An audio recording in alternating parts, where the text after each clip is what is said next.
Hi guys, welcome to Hot CBTs. My name is Faith Patrick. Today we are going to be looking at 40 likely IGCSE Chemistry questions. Sit back and relax. We'll be right back.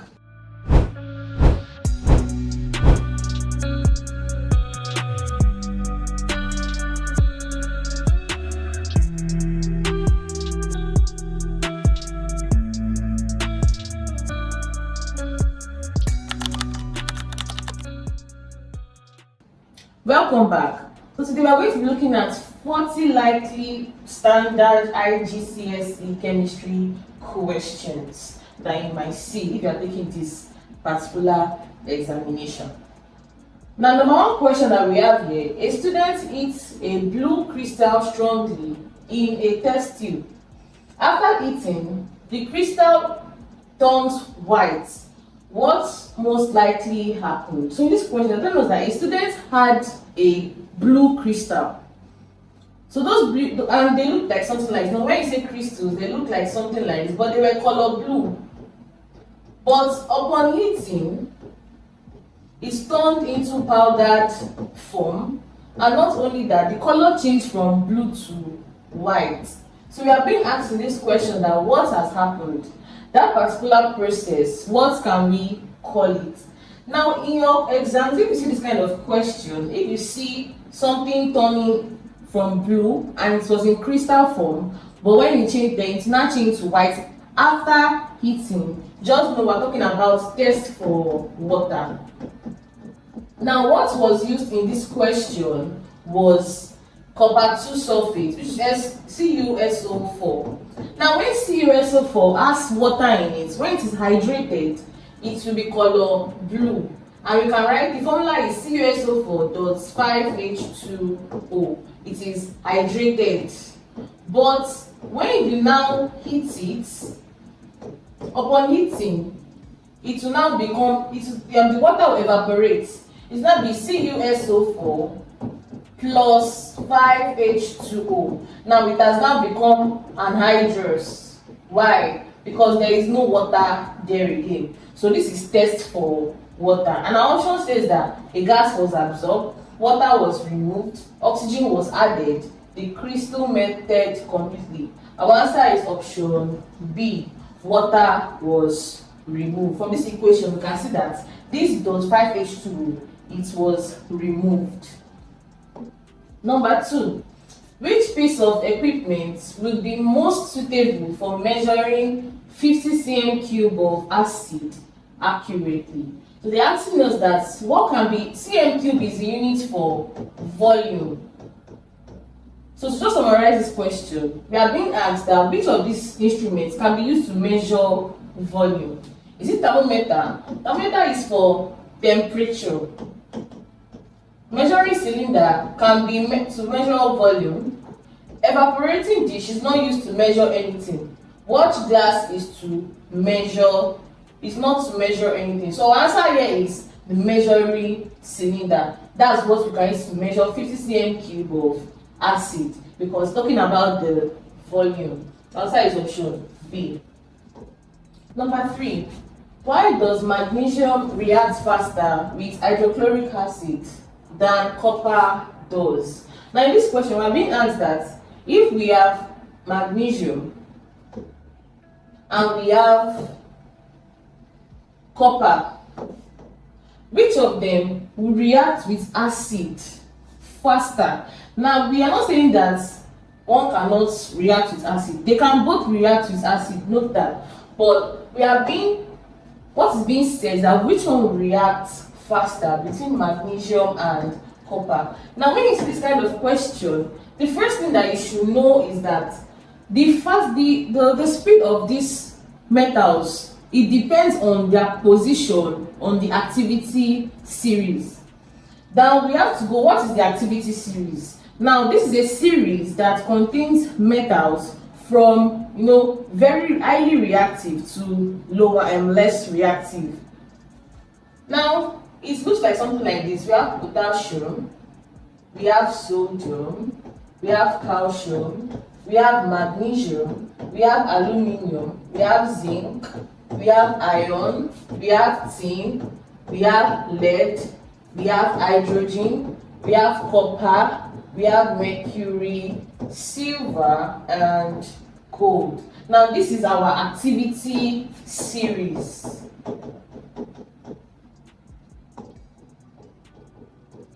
Now when you are going like this, you are going, okay, like this is in order of increasing reactivity. So now that we know that this is our reactivity series, now we can now know the answer, because we said that from this side to this side is increasing reactivity. That means the ones here will react than the ones here. So when you see this kind of question on this series, you look for your two metals, then you compare them, which one comes first, which one comes last. Then you know that the one that is higher is one that will react faster. Now we have magnesium and copper. This is magnesium and this is copper. Since you say that this is in increasing activity, because magnesium is after, it belongs to the increasing side. But if you see copper is below the series. It's very, very down the series. That is why magnesium will be more reactive than copper. So answer here is option B. Number 4. Which substance is a compound? First, what is a compound? What is a compound? Now, a compound is a substance that has two or more elements. We know elements like hydrogen, we know elements like potassium, elements like nitrogen, oxygen, fluorine, chlorine, neon, and so on and so forth. So when they come together, it becomes a compound. For example, when nitrogen and oxygen, when they come together to form NO2, they become a compound. If hydrogen comes together with oxygen to give us H2, it has become a compound. So it's just a combination of two or more elements. Now they're saying that which of these is a compound? A, oxygen; B, air; C, water; D, iron. Now you see oxygen. Oxygen is an element because it can exist on its own. Now when you say air is a mixture, and it is the mixture of gases. Now why? Because it contains nitrogen, it contains oxygen, it contains water vapor. So if you notice, it's not only elements. Assuming it's only elements that we could find in air, then we will say that it can be a compound. But if you see water vapor, no, it is not an element. So that makes air to be a mixture. Now water is what? H2O. It is the combination of two or more elements, so we can call it a compound. Now iron, which is our Fe, iron is an element. So our answer is option C, water. Water is a compound. Number 5. What is the main purpose of a catalyst in a chemical reaction? What is the purpose of a catalyst in a chemical reaction? Now, what is a catalyst? It alters the rate of chemical reaction. They alter the rates of reactions. Now that we know that catalysts alter the rate of reaction, now this alter, it means it can either slow it or it can make it fast. Negative catalyst will slow down rate of reaction because some reactions they have to occur slowly, while positive catalyst will speed up the rate of that reaction. Now let's check these options. A, to stop the reaction; B, to change the color; C, to speed up the reaction; D, to increase the mass of product. Our answer is option C, to speed up the chemical reaction. Number 6. A gas turns lime water milky. What gas is it?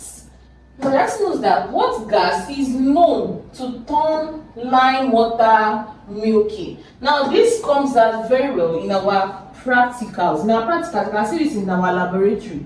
When they introduce a particular gas to lime water, it will from being clear, it will just turn to a milky liquid. Now this is characterized by the CO2 gas, because when CO2 gas is introduced to lime water, it turns this lime water milky. Hydrogen does not turn lime water milky. Oxygen does not. Nitrogen does not. But carbon dioxide, it does that a lot. That is how we test for CO2. It turns lime water milky.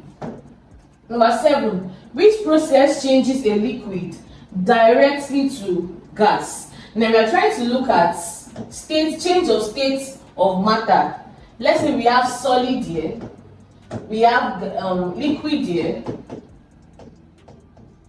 we have gas here. Now when solid is changing to gas, that process is sublimation.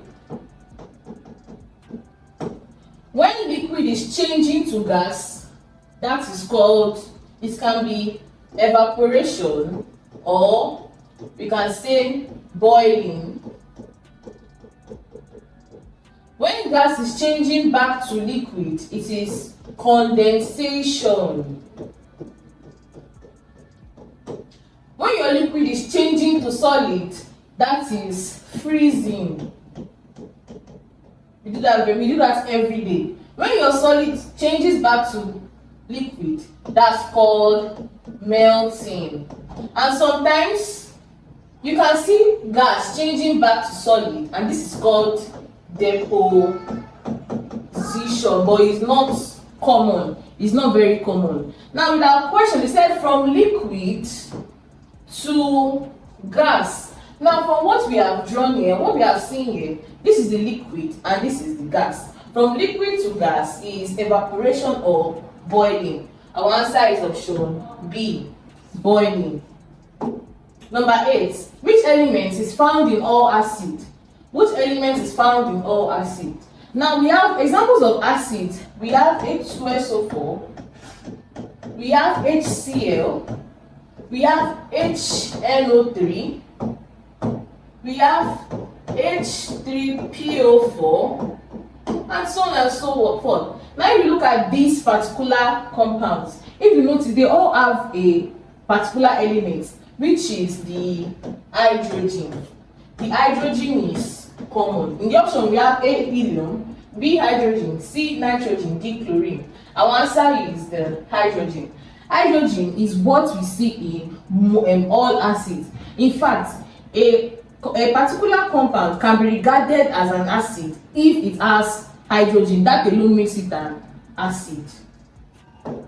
Number 9, why is graphite able to conduct electricity? Why is graphite able to conduct electricity?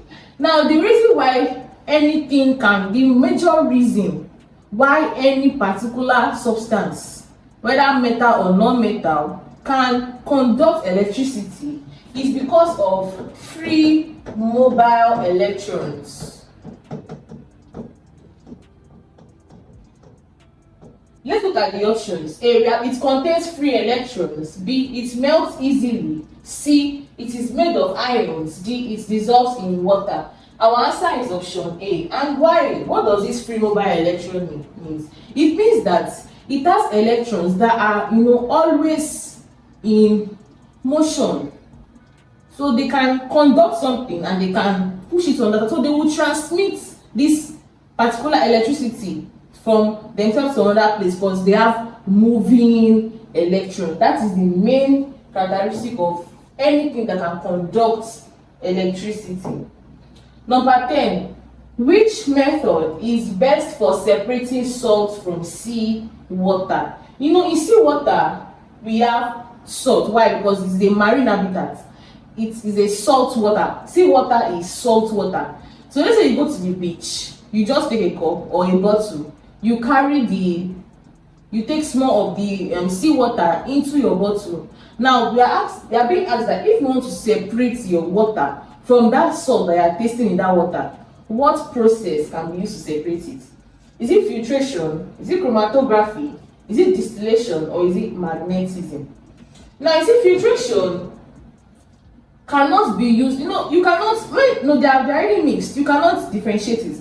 But filtration can only be used to separate immiscible liquids. Immiscible. What does immiscible mean? It means substances that cannot be mixed together, that cannot dissolve. That is what, but this one, salt and water, salt to dissolve inside water. Because of that, we cannot use filtration. Chromatography is used to separate colors. Now distillation, this is heating. When you heat something, now when you heat this thing, yes, when you heat this thing, your seawater, before you know it, the water will evaporate, and later they can now get it by condensing it back to liquid. But after you have boiled that particular water, what will remain at the bottom is your salt.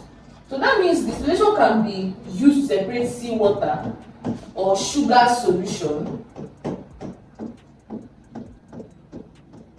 Now magnetism can only separate metals with magnetic substances. So answer is option C, distillation. Number 11, what is the chemical symbol for potassium? For potassium. Now PO is not PO. PT is platinum. K, P is phosphorus. K is potassium.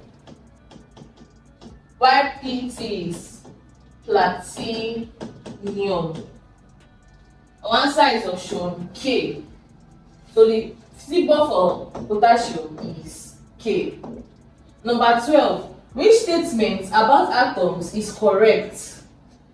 A. Electrons are positively charged. B. Protons are found outside the nucleus. C. Neutrons have no charge. D. Atoms contain only electrons. Now we have said that with the help of Niels Bohr, Rutherford, we have seen that the atom looks like something like this. It has a dense nucleus. Now this nucleus contains the neutrons and the protons, and their outermost and their mobile substances, and they are called the electrons. They are found outside the atom. They rotate around, they orbit this particular nucleus, just like the solar system. Now since we have known that this is how our atom looks like, let's see that which of these particular points is correct. Electrons are positively charged. Now electrons are negatively charged, so it is wrong. Protons are found outside the nucleus. That is wrong, because we said that neutrons and protons are found in the nucleus. Neutrons have no charge, and that is correct. Neutrons, they have a zero charge, which means they don't have any charge, so we can say it's correct. Atoms contain only electrons. That's wrong. Atoms contain electrons, protons, and neutrons, and protons are positively charged. So our answer is option C. Neutrons have no charge. Number 13. Which gas makes up most of the Earth's atmosphere? Which gas makes up most of the Earth's atmosphere? Now when you look at the air, the atmosphere is made up of air. Now this air, it has oxygen, there's carbon dioxide, there is nitrogen, there is hydrogen. So they're saying that which of these is more, makes up most. Now oxygen just makes up only 21% of the atmosphere. Carbon dioxide makes up very low, let's say 1%, approximately to 1%. Nitrogen makes up 70%. Hydrogen also makes up 1%. Now in this one, which one is more? The one that is more is nitrogen, because it's 70%. Because of that, we can say that nitrogen makes up most of the Earth's atmosphere. Number 14. What happens when an acid reacts with a metal?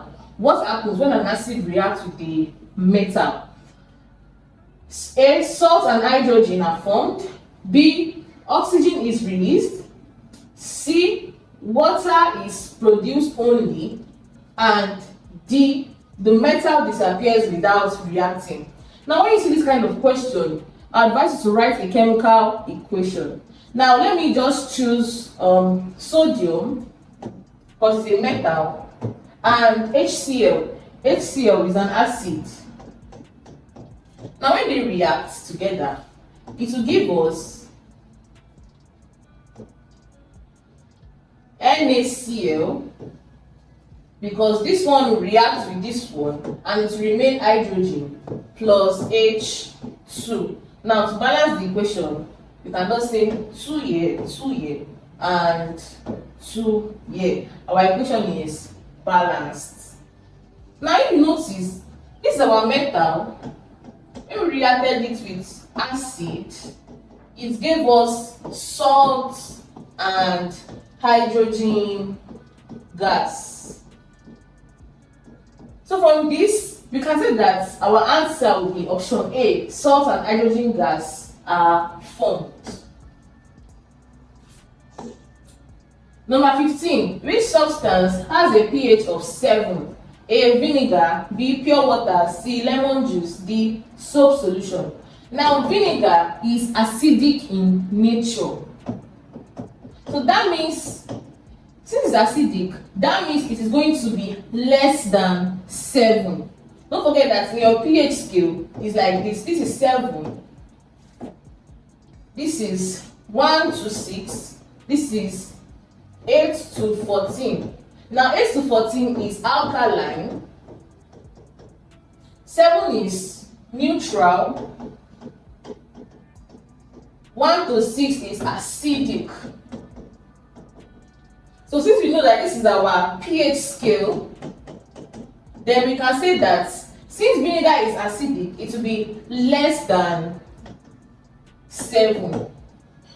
Pure water. Pure water means that the water is pure. There is no impurity in it. Now, pure water is neutral. Pure water will always be neutral. Lemon juice. Anything like lemon, any fruit that is unripe, that's anything that you taste that gives you a kind of sharp taste, like vinegar, is acidic. A sour taste. In fact, that is one of the characteristics of acid. They have a very sour taste. Now, soap solution. Soap is made up of NaOH. NaOH, which is also called caustic soda, is one of the ingredients for soap making. This makes it to be alkaline. That means it's going to be greater than 7. So answer is, and they're asking us that which pH of 7. So if you don't know if you don't know that 7 is neutral, you will not know your answer. Our answer is option B, pure water. Number 16. Which type of bonding occurs in sodium chloride? That is NaCl. So which of these bonding? A. Metallic bonding. B. Covalent bonding. C. Ionic bonding. D. Hydrogen bonding. So which of these bonding is in sodium chloride? Now, metallic bonding is the kind of bonding that is just metals. Does not going to, and don't forget that sodium is a metal, chlorine is a non-metal. So it does not have anything to do with chlorine, so that cannot be our answer. Covalent bonding is between two non-metals, but we still have a metal and a non-metal, so that is wrong. Now, ionic bonding, which also electrovalent bonding. Now, this kind of bonding can be found when a metal bonds with a non-metal. So we can say that yes, it can be what we are looking for.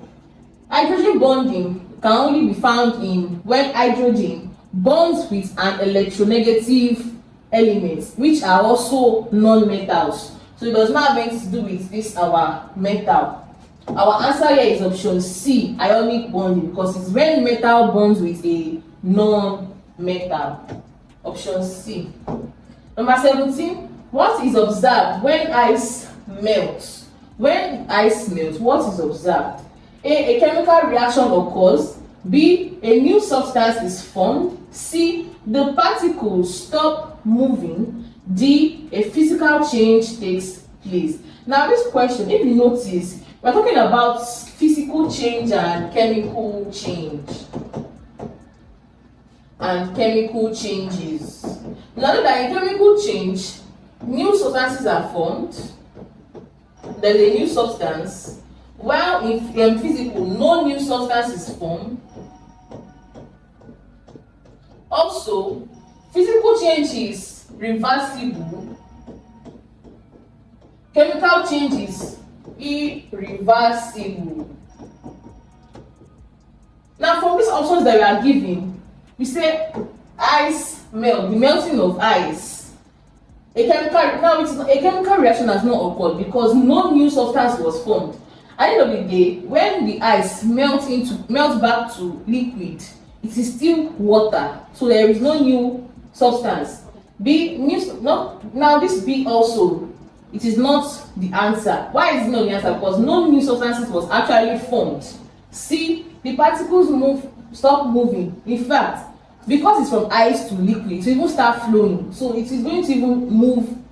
It's going to move more. D, a physical change takes place. Yes, our answer is a physical change takes place because it is reversible. The way we change ice to liquid can change liquid back into ice. Number 18. Which metal is extracted using electrolysis? Which metal is extracted using electrolysis? Now our answer here, copper is not extracted using electrolysis, but it is purified using electrolysis. It can only be purified with electrolysis, but it is not made with electrolysis. Iron too cannot be gotten. Now aluminium, yes. Zinc, no. So our answer here is aluminium. Aluminium is a very, very important metal that can be gotten through electrolysis. Number 19. Why do metals conduct electricity well? We have said this before. A, they contain moving electrons. B, they are always hot. C, they dissolve in water. And D, they contain acids. We have said this before, that is because they contain free mobile electrons, and mobile then means moving. So it's the same thing with option A. Number 20. Which gas gives a squeaky pop sound in a lit splint? Now, which gas is that? If you light a particular splint, when you bring it close to it and you open, you hear a pop sound. Is it oxygen? Now, oxygen is everywhere. If oxygen is in the environment, if you light your matches or you light your spark, if you light it, you will notice that you will not hear any pop sound. You will not hear any pop sound. So it's not oxygen. But hydrogen, it is a particular. In fact, this is how we test for hydrogen. If you want to know that this thing is hydrogen gas, you introduce a splint to it and it will give you a pop sound. Carbon dioxide does not have anything to do with pop sound. Neither does chlorine gas have anything to do with the pop sound. Our answer is B, oxygen, hydrogen. Number 21. Which process is used to make alcohol from sugar? Hi, I'm sure you enjoyed the video you just watched. To see more content as that, preparing you for your upcoming exam, make sure to smash the subscribe button and turn on notification. Also, remember that you can use the comment section to send us your questions or your inquiries, and we are happy to take them. I'll see you in the next video. Bye.